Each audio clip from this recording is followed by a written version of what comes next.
wabarakatuh. Halo Rofiatul. Oke, aku akan langsung aja ya.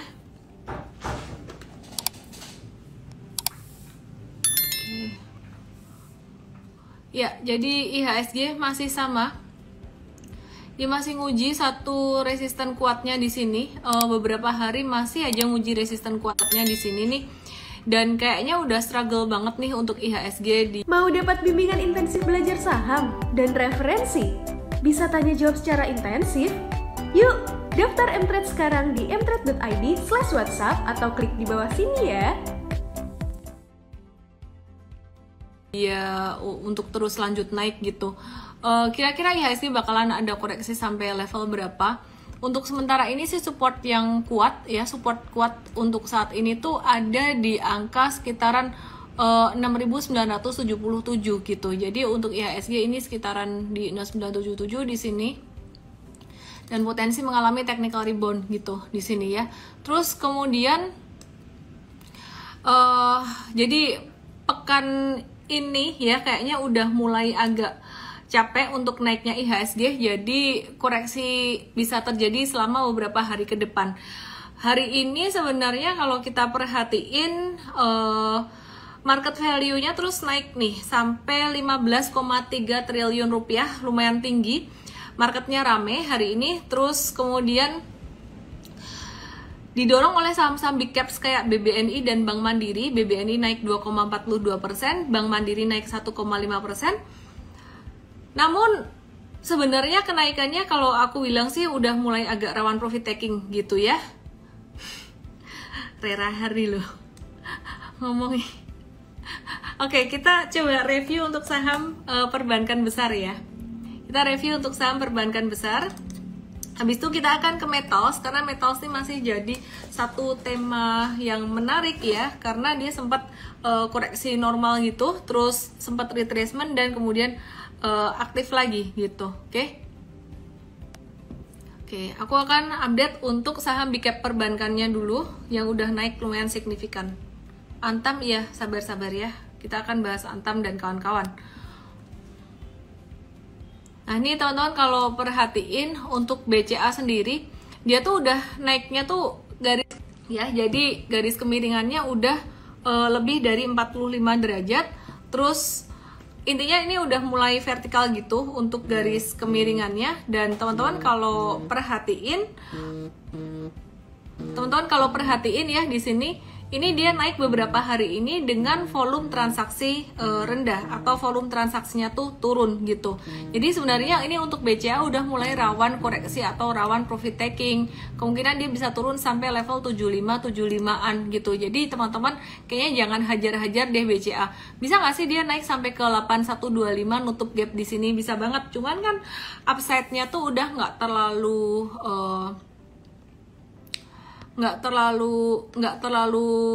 besar gitu loh, upside-nya udah nggak terlalu gede gitu.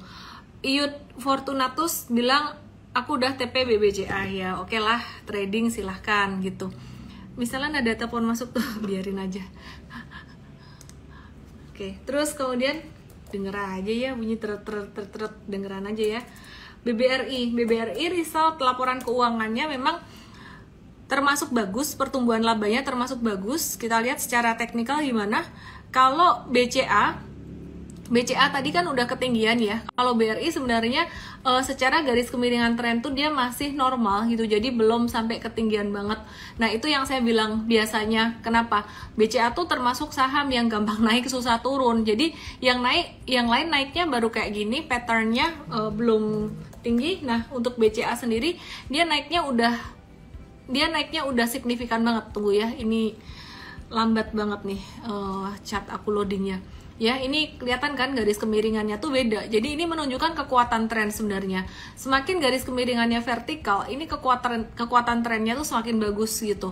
Dan kemarin tuh sebenarnya MA100 tuh hampir dead cross MA200, tapi dia belok naik lagi ke atas, which is itu bagus. Dan ini MA20 nya golden cross lagi dengan MA50. Nah sekarang kita lihat untuk BBRI apakah masih boleh beli atau enggak. Untuk asing sih hari ini ngeborongnya BCA, masih ngeborong BCA 396 miliar dan Bank Mandiri 277 miliar. BMRI belum se-overbought BCA, artinya belum sampai jenuh beli seperti BCA. Tapi ini juga kayaknya better wait and see ya, better wait and see karena udah bukan di level best price.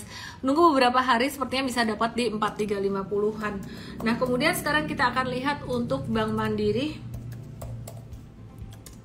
Bank Mandiri hari ini naik 1,5%. Dia 45 derajat, sekitar 45 derajat garis kemiringannya. Dan untuk BMRI sendiri saat ini dia benar-benar pas lagi nguji resisten kuat di 8.500. Nah, 8.500 ini didapat dari 2 high pada tanggal, kok kuning ya, bentar ya aku ganti warnanya biar kelihatan lebih jelas.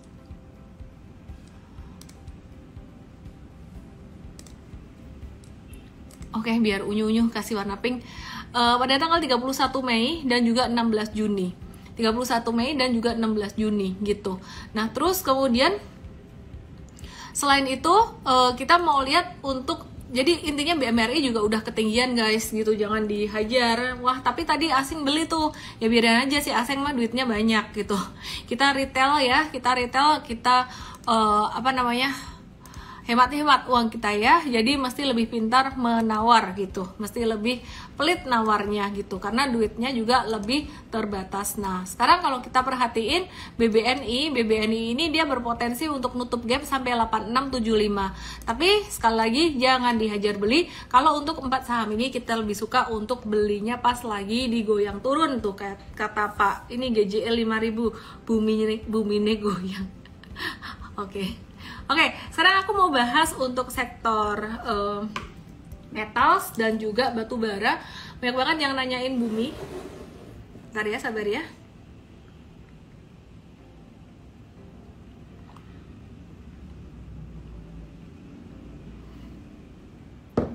Oke. Bumi hari ini auto reject atas.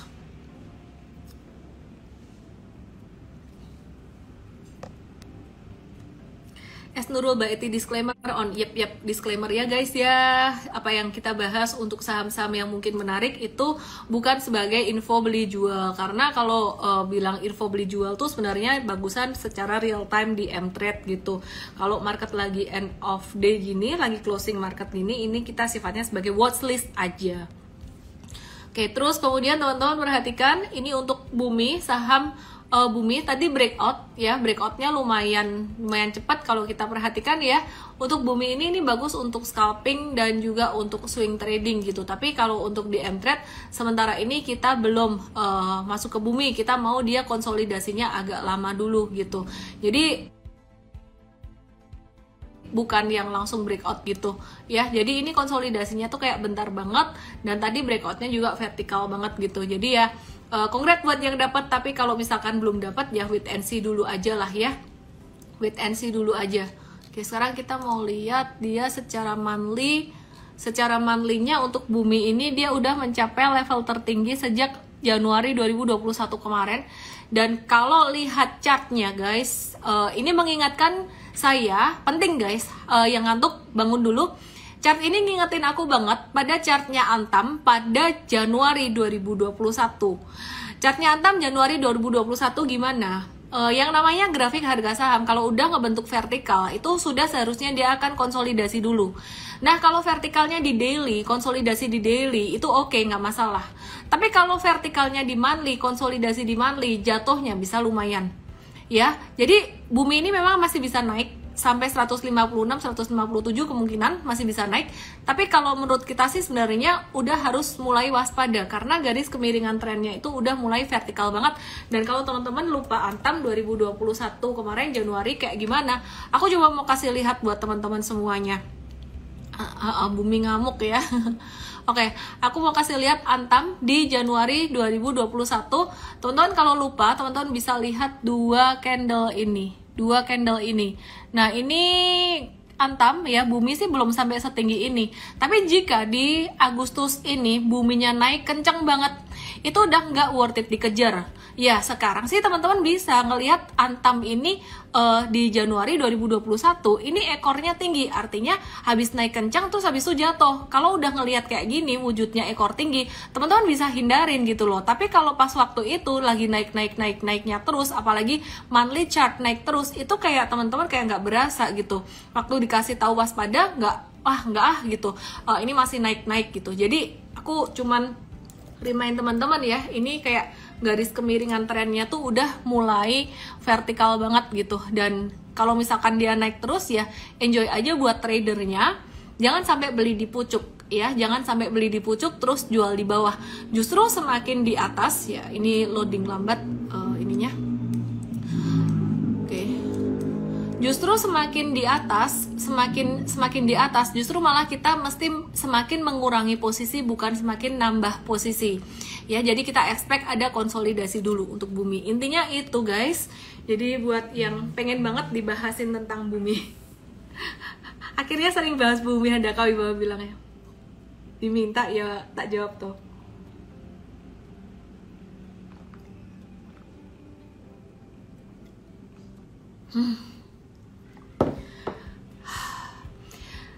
Kenapa M-Trade nggak kasih signal buy bumi di harga 80? Kita agak-agak muat. Oke, udah bisa lihat saya jelas? Habis ganti wifi nih.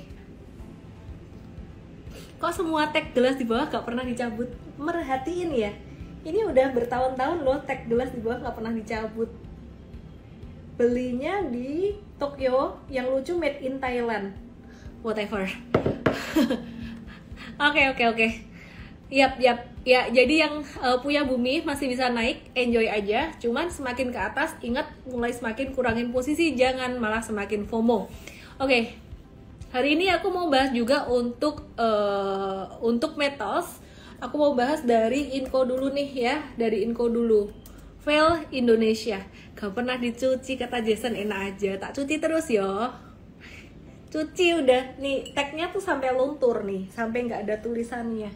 Tapi nggak bisa lepas dia. Oke. Whatever. Terlalu banyak ngomongin yang lain-lain.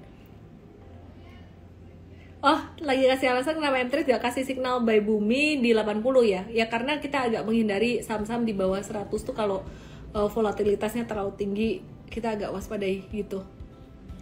Oke, kita akan lihat untuk Inco tuh kita masih punya untuk jangka pendek dan menengah lagi. Cuannya sekitaran 10% dan ini cakep sih, tadi tuh Inco-nya dia breakout gitu dari level 6325 ya. Jadi dari 6325 Inco ada dia breaking out guys, terus bakalan menuju ke level 7000 untuk Inco, jangka pendek menuju ke 7000. Jadi enjoy aja. Udah bukan waktunya beli, tinggal waktunya nge-hold karena M-Trade beli di sini. Terus kemudian untuk timah ya, timah. Mari kita lihat untuk TINS. Hari ini dia breakout, cakep banget breakoutnya timah, breakoutnya TINS ini.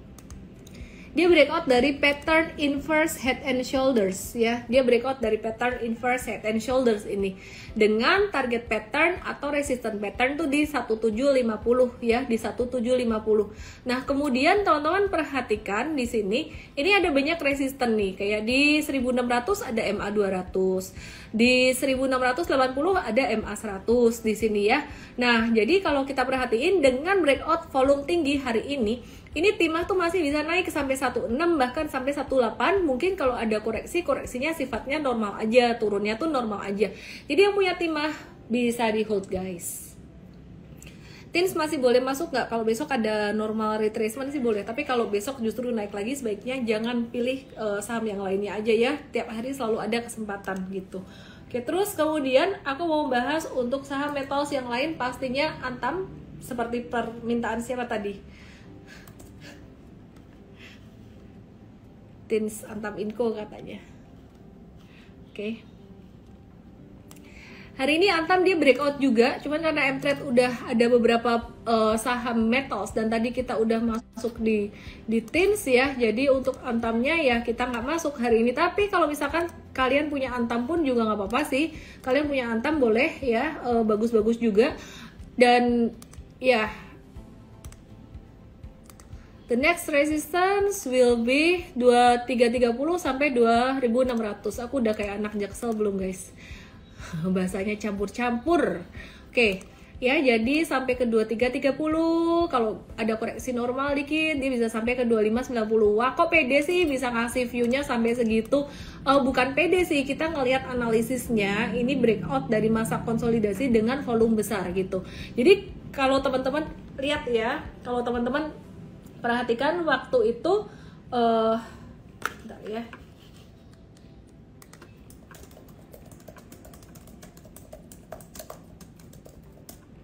Oke, jadi kalau teman-teman perhatikan waktu itu tuh mungkin sekitar 3 mingguan yang lalu kita sempat bahas bahwa setelah coal metals yang jalan. Kenapa? Karena ya metals belum terlalu banyak naiknya, sedangkan coal udah lumayan tinggi naiknya. Dan setelah itu nanti apa? Kita coba lihat setelah metals apa ya. Oke, kita akan lihat metalsnya masih ada satu lagi sih, ada Harum yang belum gerak, yang masih bisa jadi watchlist teman-teman gitu. Nah, selain metals, kita mau lihat setelah ini apa yang jalan. Sektor apa coba, tebak coba, mumpung chatku masih loading. Mumpung chat aku masih loading, coba ditebak. Sektor apa yang kira-kira bakal jalan?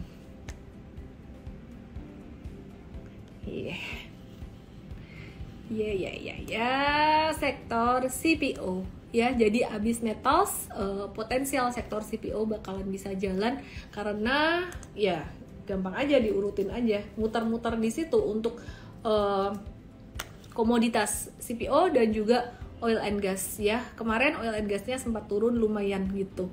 Oke, terus ini aku mau buka untuk tadi Elsip udah, aku mau kasih lihat teman-teman untuk sektor oil.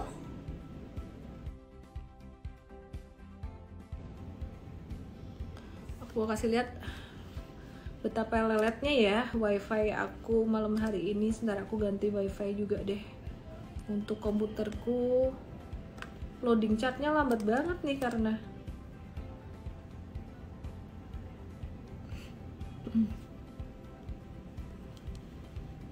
nih Medco nih, yay, dia di support guys. Jadi kita bisa watch. Abis metals kemungkinan Medco bakalan bisa jalan, terus kemudian Elsa. Jadi ya muter-muter di situ aja dulu kalau untuk komoditasnya gitu.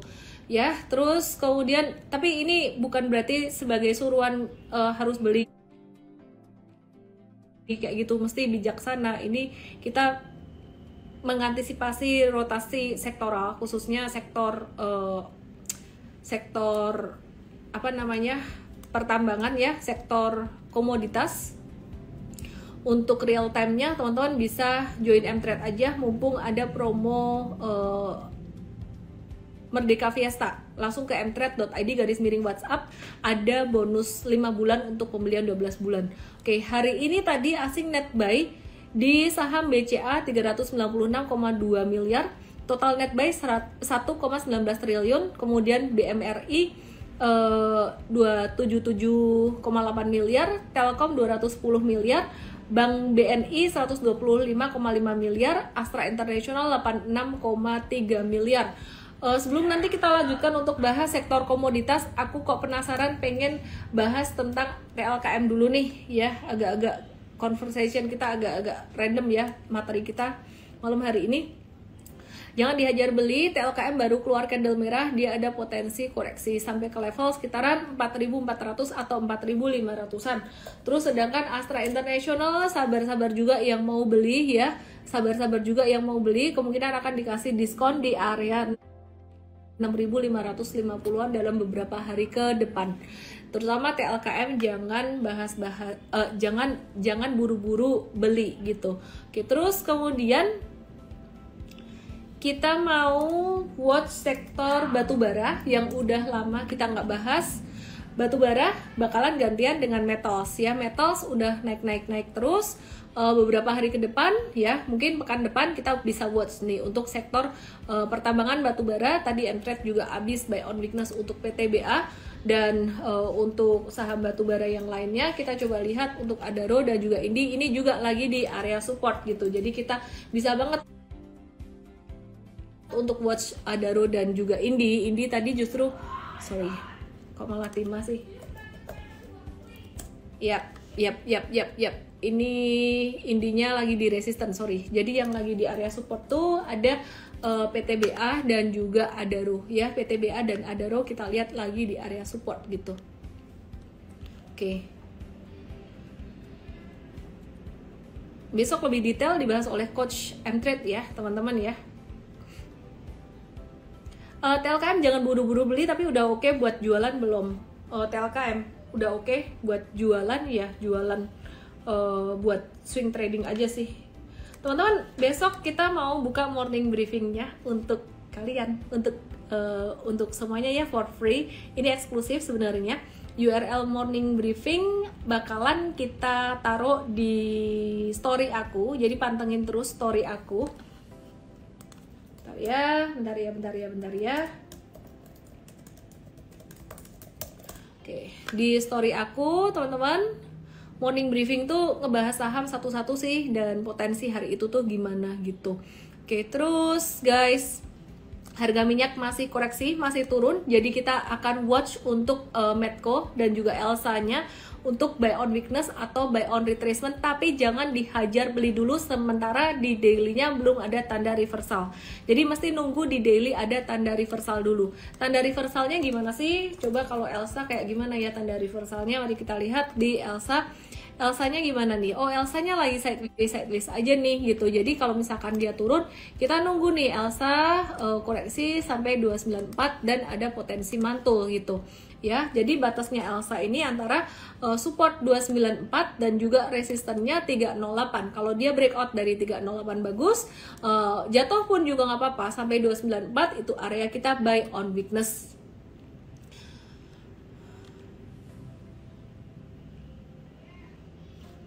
Oke, terus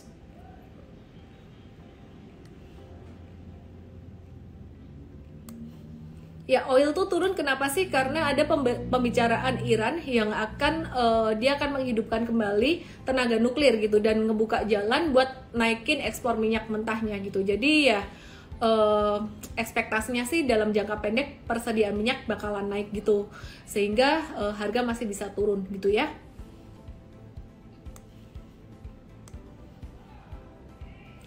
Iran sendiri tuh dia bisa naikin ekspor minyaknya tuh sekitaran 1 juta sampai 1,5 juta barrel per hari gitu, atau mencapai 1,5% dari pasokan global minyak dalam 6 bulan ke depan. Jadi angkanya lumayan signifikan guys. Itulah mengapa banyak yang berekspektasi, berspekulasi bahwa harga minyak bakalan koreksi. Terus besok bakalan dirilis data inflasi Amerika. Jadi kalau misalkan besok IHSG-nya agak-agak koreksi atau agak stagnan, itu wajar karena nunggu data inflasi Amerika yang diproyeksi itu bakalan turun di angka 8,7% year on year dibandingin dengan periode sebelumnya tuh di 9,1% year on year gitu. Kenapa? Ya karena suku bunga ada naikin, The Fed ada naikin suku bunga gitu di bulan kemarin gitu ya. Jadi suku bunganya di angka 2,5% gitu. Jadi inflasi ini bakalan jadi acuan, The Fed bakalan naikin suku bunga lagi nggak di FOMC meeting September mendatang. Masih ada waktu bulan Agustus 1 bulan buat market untuk bergerak lebih lebih enak lah ya, nggak terlalu banyak indecision di market gitu. Oke, terus kita akan coba untuk lihat saham yang lainnya.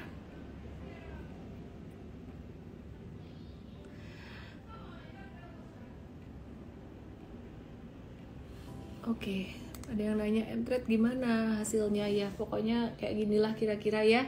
Ini kita ada profit taking untuk jangka pendeknya, ini sih bisa dibilang BEP lah ya, INTP dan TKIM buat jangka pendek trading. Wika cuan 5-8%, ADI cuan 3-7%, SMBR cuan ya BEP 1-2%. Ya puji Tuhan sih akhir-akhir ini justru banyak ijo jualan ya. Kalau hold tuh kita nggak bisa ngomong, hold tuh sebelum dijual ya nggak tahu mau merah atau ijo gitu. Terus kemudian ini MTEK cuan 11-14%, ESA 8-9% dan seterusnya ya. Jadi terakhir kita cut loss tuh udah beberapa hari yang lalu tuh kita cut loss gudang garam ya, ini gudang garam. Nah sebelumnya ada profit taking Akra dan lain-lain. Jadi ya kayak gitulah kira-kira. Oke, sekarang kita coba untuk lihat dari emiten ya guys ya. Udah lama kita nggak ngobrol bareng emiten, saham andalan Mtrade AGII. Let me check. AGII ya, AGII lagi muntuk-muntuk juga. Dibahas besok deh. Malam hari ini kita coba ngobrol bareng emiten. Still stay here teman-teman. Ya saya nggak tahu apakah saham ini bakalan jadi aktif atau naik atau enggak. Aku nggak ngerti. Sebelumnya aku mau update dikit nih tentang beberapa sentimen sebelum aku invite dari Aksio dan juga dari Mark ya. Yang pertama dari update tentang sektor nikel, Menteri Luhut Panjaitan ini mengonfirmasi bahwa Indonesia tuh udah mengamankan posisinya sebagai salah satu global player dalam industri nikel. Tapi dalam hal ini kita masih tetap harus ngeliatin chart ya, jangan cuman ngeliatin berita doang atau sentimen doang ya.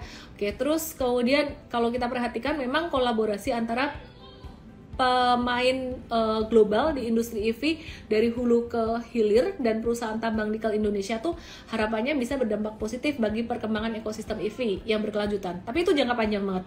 Jangka pendeknya masih harus dilihat chartnya.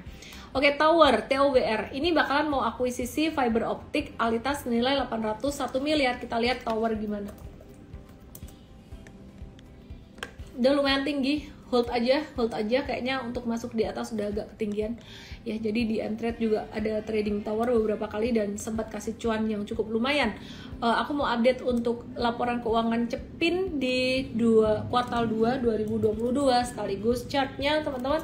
Sabtu nanti cuantastik kita bakalan ngebahas value investing, update lagi value investing pada saham-saham second liner atau saham-saham yang cenderung murah gitu secara nominal. Jadi kapitalisasinya juga belum terlalu besar. Jadi Sabtu nanti kita akan bahas di situ. Langsung aja join ke mtrade.id /WhatsApp. Aku mau update dari Cepin secara teknikal dia konsolidasi antara range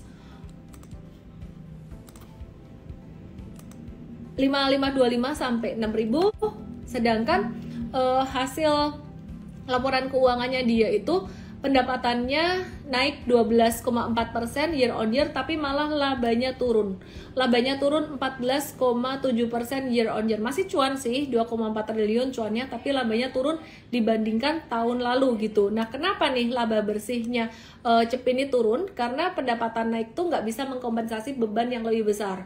Jadi beban pokok penjualannya si Cepin itu naik 17,6 year on year jadi 23,7%. 23,7 triliun, naik 17,6% gitu.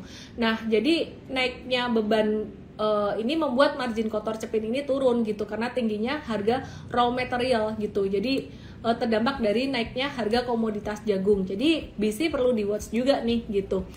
Disclaimer guys. Kemudian besok kita akan coba untuk bahas BC di morning briefing. Kalau misalkan kelupaan tolong diingetin aja. Jadi teman-teman besok boleh untuk masuk ke morning briefing kita, invited ke morning briefing. Tolong langsung di up tim sosmed tuh, langsung di up ya URL-nya. Ya, jadi di up ke story untuk URL morning briefingnya. Langsung aja join besok ya. Save URL-nya. Oke, terus kemudian BRIS ini bakalan right issue di kuartal 3 tahun ini. Waspada aja dekat hari right issue. Oke ya. Teman-teman, aku mau kasih pengumuman juga. Kita masih hiring terus sih, terutama buat kamu-kamu yang nonton IG live rutin, rajin bisa jadi coach Mtrade dengan daftar ke hr@mtrade.id. Terus kemudian teman-teman juga bisa daftar Mtrade dengan cara ke mtrade.id/WhatsApp ya. Di situ teman-teman bisa dapat bonus 5 bulan selama bulan Agustus ini dan dibatasi kuotanya setiap hari. Oke, terima kasih diberi kesempatan morning briefing. Oke, sama-sama. Aku mau invite dari emiten, ada Axio dan juga ada dari Mark. Pastinya nanti aku akan bahas juga untuk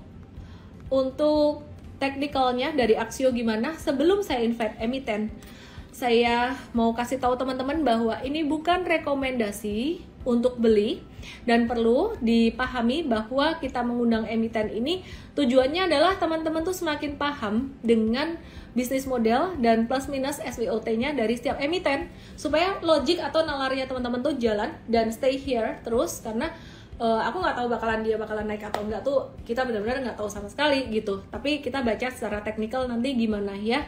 Dan ke depan kita akan kembali undang-undang emiten lagi yang lainnya. Jadi nggak ada yang dispesialkan di sini ketika ada emiten yang kita undang terus wah harus beli nih, ini jadi tanda nih, Mtrade suka nih, nggak begitu. Oke. Sebagai Direktur Utama PT Teradata Indonesia Tbk dengan kode sahamnya ASIO. Halo Pak Michael, apa kabar? Iya. Yap, congrats ya untuk IPO-nya ya Pak Michael ya, buat Axio. Yap, boleh dijelasin dikit nih Pak sebelum saya bahas secara teknikal bisnis modelnya Axio ini gimana sih? Jadi mungkin banyak teman-teman yang belum ngerti. Axio ini kami merupakan merek lokal Indonesia ya. Saya panggilnya Miss Ellen ya. Miss aja, oke Miss ya. Jadi bisnis model kami ini. Yap. Oke. Boleh. Kami. Panggil Ellen aja nggak apa-apa. Mungkin saya cerita sedikit ya dari dulu, karena banyak yang nggak tahu bahwa Axio atau PT Teradata ini sudah perusahaan yang 30 tahun sebetulnya. Perjalanan kami sudah panjang sekali. Dulu distribusi komputer, terus kami juga dari situ kami terus ya mengembangkan jaringan kami, distribusi kami gitu, sampai akhirnya kami bikin merek kami sendirilah gitu. Nah sekilas sih seperti itu. Produk-produk kami of course laptop ya yang paling terkenal ya untuk Axio, di mana saat ini juga kami banyak mendapatkan ya. Thanks God, kami juga mendapatkan banyak project dari pemerintah. Kami bisa dipercaya untuk mensuplai project-project tersebut.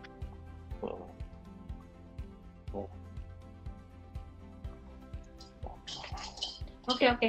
Pak mau nanya nih Pak, gimana sih caranya Axio ini bisa naikin market share-nya di Indonesia dan bisa menghadapi persaingan dengan kompetitor yang lumayan ketat nih di bidang hardware atau perangkat keras, terutama komputer?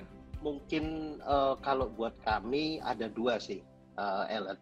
Jadi yang pertama adalah konsisten ya, dalam melakukan segala sesuatu kita harus konsisten dan kami terus berinovasi. Tadi saya sebut sebelumnya kami punya merek VisiPro. Mungkin banyak yang nggak tahu bahwa Axio. VisiPro itu sebetulnya merek kami. Kami sudah meluncurkan VisiPro di tahun 97. Terus hanya dalam 3 tahun VisiPro sudah menjadi merek nomor 1 di Indonesia untuk RAM waktu itu. Dan kami mungkin satu-satunya yang memberikan lifetime warranty. Pertama loh di dunia. Waktu itu belum ada yang memberikan. Ya kalau yang biasa main PC rakitan sudah kenal lah sama VisiPro ya mungkin. Jadi tahun 2000-an itu VisiPro itu di zaman desktop rakitan, waktu itu laptop mungkin masih sedikit, itu kami sangat dikenal. Terus ya kami bikin Axio, kami membuat laptop Axio yang mungkin sampai hari ini Axio pun adalah brand terbesar sih untuk lokal Indonesia. Nah jadi step by step sih kalau saya boleh cerita, itu perjalanan kami itu step by step sampai kami bisa memenangkan market share, membangun brand kami, membangun trust daripada consumer ya di Indonesia. Di mana juga di tahun 2011 yang lalu itu kami itu menjadi puncak kebanggaan kami. Pada saat itu laptop kami itu di launching di Las Vegas. Amerika Serikat. Jadi kami waktu itu ya satu-satunya merek dari Indonesia. Kita mewakili Indonesia, kita meluncurkan notebook dengan teknologi terbaru, Miss. Itu Intel Core i7, dan kami diperkenalkan langsung sama CEO Intel waktu itu. Kami juga dipercaya laptop Axio itu diadopsi sama merek-merek lain di dunia seperti DNS, merek di Rusia, Brasil, Turki, India itu pakai desain kami bahkan gitu. Jadi cukup ya membanggakan buat kami tahun itu. Ya terus sih kalau mungkin saya tadi rangkumkan bagaimana kami bisa menahan market share, ya kita harus lakukan PR kita dengan konsisten.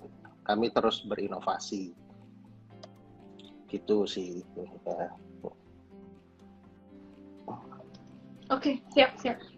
Nah, kalau ngadepin resiko perang harga gimana ya? Terus sama sekalian peluang dan juga resiko atau downside ya, yang perlu diantisipasi. Jadi, perang harga, ya saya mungkin perang harga ini bukan sesuatu yang baru ya buat kami ya. Udah perjalanan sekian lama, dan dalam industri teknologi ini mungkin ini adalah sesuatu yang sebenarnya kita nggak bisa hindarin sih. Price war itu, kita dari dulu distribusi barang orang lain kasarnya sampai kita membangun merek kita sendiri, dan ya selalu ada price war itu. Mungkin kita ngelihatnya begini, kita ngelihatnya adalah kita melihat positifnya.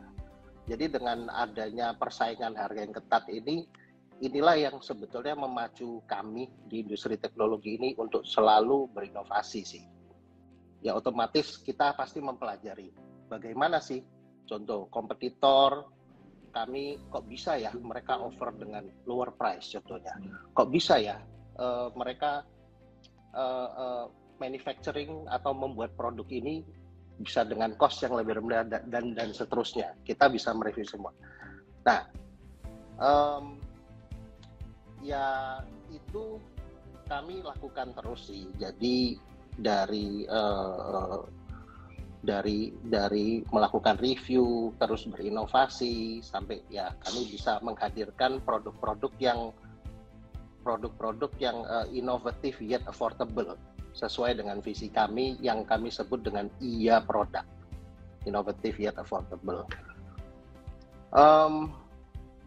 Mungkin juga satu lagi sih Miss itu, jadi yang membedakan PT Tera juga nih, PT Tera Data Indonesia atau Axio, kami ini satu-satunya perusahaan IT di Indonesia yang memiliki peran ya, dari pemilik merek sampai distribusi itu kami lakukan sendiri. Nah, biasanya kalau saya boleh share sedikit, kalau di industri IT itu ada prinsipal pemilik merek, habis itu ada importir, habis itu ada master dealer sampai dealer. Nah, kalau di Axio ini kami itu pemegang role dari prinsipal pemilik merek sampai ke master dealer. Jadi perusahaan kami terintegrasi secara vertikal. Nah, benefitnya apa? Ya, otomatis kita bisa beradaptasi dengan cepat. Market Indonesia maunya produk seperti ini gitu. Nah, habis itu kami bisa distribusi produknya juga dengan cepat dan merata. Ya, Indonesia negara kita ini kan banyak pulaunya ya gitu. Jadi distribusi juga quite challenging gitu. Itu yang kami pelajarin dalam beberapa tahun ini untuk bisa melakukannya dengan efektif. Dan ya otomatis kita juga bisa membuat keputusan-keputusan atau kita bisa manuver lah, kita bicara dengan lebih cepat dibandingkan dengan kompetitor. Ya. Oke, kalau gitu sekarang kita lihat teknikalnya ya guys ya. Kita lihat teknikalnya. Axio ini masih baru. Dan kalau diperhatikan secara tren, memang trennya memang naik gitu. Ya, jadi memang naik. Ini even moving average-nya pun belum ada gitu. Jadi sebenarnya kalau secara teknikal tuh, indikator secara teknikal tuh belum banyak gitu. Jadi teman-teman yang udah punya modal bawah sih ya, congrats ya. Sementara sih masih bisa hold dengan catatan garis trend ini nggak patah gitu. Nah, tapi kalau teman-teman yang belum punya, mau wait and see dulu juga nggak apa-apa sih sebenarnya ya, sambil nunggu dia untuk konsolidasi dulu gitu, karena ya ini udah lumayan tinggi gitu. Anyway, kita pantau terus untuk teknikalnya Axio guys. Sampai saat ini sih sepertinya masih oke-oke aja, masih baik-baik aja, cuman agak ketinggian aja gitu, karena sejak IPO kemarin sempat naiknya lumayan signifikan ya gitu. Oke, sukses selalu untuk Pak Michael dan juga untuk Teradata Indonesia. Sehat selalu ya Pak Michael ya. Nanti kita ketemu di kesempatan, kita belajar banyak dari Pak Michael. Salam profit. Salam profit. Yep. Oke, sekarang kita akan nyambung dengan Pak Budi Maharsha dari Mark, CFO-nya Mark ya, MARK. Kita coba invite Pak Budi. Pak Budi Muharsha, bukan Maharsha. Pak Budi Muharsha.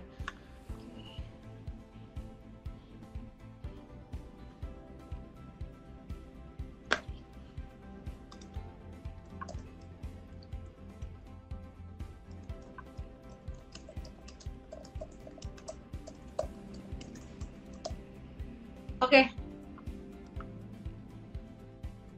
Ya, halo. Pak Budi?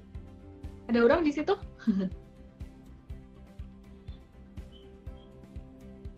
Ada Pak Budi di situ? Yap. Kita sambil nunggu Pak Budi, kita lihat live-nya dulu ya guys ya. Halo, apa kabar? Halo Pak Budi. Baik. Halo. Kabar baik, Pak Budi Muharsha, CFO dari PT Mark Dynamics Indonesia Tbk atau Mark ya. Pak Budi, mungkin bisa ceritain dikit tentang bisnis model, pastinya bisnis model perusahaan apa, di perusahaan apa, dan kinerja di tahun ini, di semester pertama 2022, ini labanya naik 32,1%. Boleh diceritain dong Pak, nanti di 2022 semester 2 ini proyeksinya gimana? Selamat malam Miss Ellen, selamat dan malam juga bisnis model dulu. Semua dan follower-followernya Mtrade. Terima kasih atas waktunya yang diberikan kepada kami dari Mark Dynamics Indonesia Tbk. Jadi apa yang kita capai di kuartal kedua ini, di mana masih terjadi pertumbuhan sebesar 32% dibanding year on year kuartal 2 di tahun lalu. Itu kita sebagai perusahaan cetakan sarung tangan satu-satunya di Indonesia, dan kita juga pemegang pangsa pasar secara global 40% sampai 50% penyuplai cetakan sarung tangan, dan 95% produk kami adalah ekspor. Tujuan ekspor utama ke Malaysia, kemudian Thailand, China, Vietnam. Jadi bisnis model kita adalah kita produsen cetakan sarung tangan yang kita supply ke glove manufacturer, jadi kepada produsen sarung tangan kesehatan. Yang kemarin ini pada saat pandemi di tahun 2021, seperti kita ketahui alat-alat kesehatan termasuk sarung tangan itu sendiri. Jadi industri sarung tangan itu sejalan dengan pertumbuhan apa yang kita alami di cetakan sarung tangan. Di 2021 terjadi lonjakan besar sekali pada saat pandemi ya. Kita tahu seperti alat-alat kesehatan yang lain, masker dan lain-lain. Di sarung tangan ini sendiri terjadi lonjakan permintaan sehingga produsen memproduksi sarung tangan itu dengan pertumbuhan mungkin bisa 100 sampai 200% dari sebelum pandemi gitu ya. Nah, itu pun dialami oleh Mark Dynamics waktu tahun lalu di kuartal 3-4. Nah, karena itu kita pada saat itu memang merespon dengan cepat, membangun pabrik ketiga kami agar kami bisa melayani konsumen kami dalam terjadinya lonjakan permintaan tersebut. Sehingga kita balik ke 2021 kemarin itu terjadi peningkatan dari sales maupun profit kita, sampai sales mungkin sampai di atas 100%, profit juga di sekitar 100% dibanding 2020. Nah, sekarang di kuartal 2 ini kita berusaha mempertahankan pertumbuhan tersebut walaupun tidak setinggi apa yang terjadi di masa pandemi. Tapi perlu diketahui bisnis sarung tangan itu sendiri memang dia bisa kita bilang itu industri yang tidak terkena resesi ya. Jadi selama perkembangan 20 tahun terakhir ini, apabila terjadi resesi ekonomi, resesi global, industri tangan ini tetap tumbuh. Jadi itu mungkin salah satu karakteristiknya. Nah, justru dia akan bertumbuh cukup signifikan apabila terjadi penyakit-penyakit di dunia ya. Waktu itu ada flu burung, kemudian H1N1, dan sekarang secara global ada namanya COVID-19 ya. Nah, jadi kita seperti itu. Jadi kita tidak analisis, katanya ini SDPTR Sam bilang mau analisis sahamnya. Oke. Aku kasih lihat yang teknikalnya ya. Kalau fundamentalnya tadi udah dibahas nih sama Pak Budi nih gitu. Teknikalnya menarik. Dia ada tanda-tanda akumulasi di 20 Juli dan beberapa kali dia naik dengan candle hijau, volume transaksi lumayan tinggi. Jadi kita wait and see nih untuk March. Kita wait and see-nya di angka 1010. Breakout dari 1010, dia bakal menguji resistance berikutnya di level 1100. Dan kalau aku perhatikan sih sebenarnya prospek bisnisnya menariknya tuh dari sejak masa pandemi kemarin sampai sekarang dan bahkan sampai ke depan ya. Untuk sarung tangan kesehatan atau nakes ini masih sangat diperlukan sekali. Jadi masih sangat oke banget gitu. Nah, Pak Budi, untuk 2022 sendiri target perusahaan dari top dan bottom line gimana? Terus katanya perusahaan bakalan ada akuisisi nih di sektor kesehatan untuk diversifikasi gitu. Nah, kenapa nih diversifikasinya ini kenapa gitu, akuisisinya ini kenapa? Dan kira-kira kapan ide tersebut bakal terrealisasi? Target 2022 ini di bottom line itu kita targetkan memang tidak sebesar 2021. Kita targetkan ada net profit sebesar 300 miliar. Kemudian di top line-nya di penjualan kita targetkan di 900 miliar. Jadi net profit margin itu kita tetap pertahankan di 30% ya, jadi margin yang kita, jadi efisiensi dan lain-lain inovasi kita usahakan tetap kita tahankan profit margin di 30%. Nah, sehubungan dengan diversifikasi memang secara dalam rangka inovasi kita juga untuk efisiensi. Jadi sebelum pandemi kita sudah melakukan diversifikasi dengan mengakuisisi beberapa perusahaan distributor ya terutama di Sumatera Utara ini, industri alat-alat untuk pertanian, perkebunan, dan kemudian juga alat-alat untuk kebutuhan rumah seperti konsep gitu ya. Nah, dari situ kita memang memanfaatkan bahan baku kita, bahan baku kita banyak yang waste yang kita bisa proses kembali untuk menjadi kloset gitu ya. Jadi itu salah satu efisiensi kita yang untuk menambah nilai tambah dari waste kita. Nah, selanjutnya untuk perkembangannya, sekarang kita sudah bisa memproduksi di sanitary ini khususnya untuk yang low end dulu ya, kloset Tiongkok. Nah, kedepannya kita either mau akuisisi. Kalau akuisisi mungkin belum ada perusahaan yang memproduksi kloset di Sumatera Utara. Jadi kita memang rencanakan akan menginvestasikan untuk membuat pabrik kloset ya. Untuk perkembangan diversifikasi yang lain memang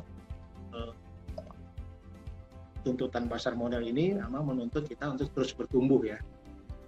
Terus bertumbuh, di mana model bisnis untuk sarung tangan itu sendiri memang artinya kita adalah model bisnis B2B, kita mensuplai kepada pabrikan lain ya. Oleh karena itu untuk menambah atau artinya pertumbuhan yang diinginkan nantinya ke depannya. Kita perlu pikirkan 50 tahun ke depan gitu ya. Nah, seperti waktu kita membangun Demak itu juga 10 sampai 15 tahun baru kita kembang. Jadi bisnis sanitary ini kita akan kembangkan terus sampai ke artinya bisnis di bidang healthcare gitu ya, baik itu alat kesehatan ataupun industri kesehatan lainnya. Nah, untuk rencana akuisisi itu memang sudah kita pelajari, sedang kita distribusi tadi. Untuk realisasinya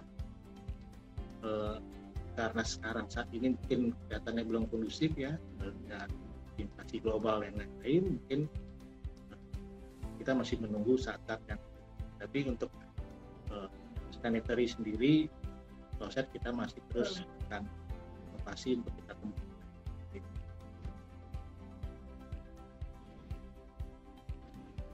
Sip. Oke. Terima kasih banyak Pak Budi Muharsyah ya untuk waktunya yang sangat berharga pastinya. Nanti kita akan ngobrol-ngobrol lagi di lain kesempatan kalau misalkan ada bedah emiten. Semoga buat teman-teman semuanya juga bermanfaat. Ada closing statement dari Pak Budi. Pengaruh dari inflasi global ataupun yang lainnya, pasar market modal Indonesia tetap terus tumbuh dan berkembang.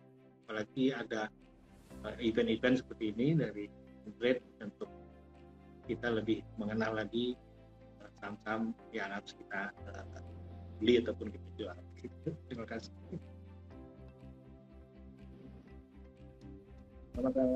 Thank you. Sehat selalu Pak Budi. Sehat selalu teman-teman semuanya. Selamat malam dan selamat beristirahat. Jangan lupa download aplikasi Emtrade di Android dan nikmati edukasi premium sekarang.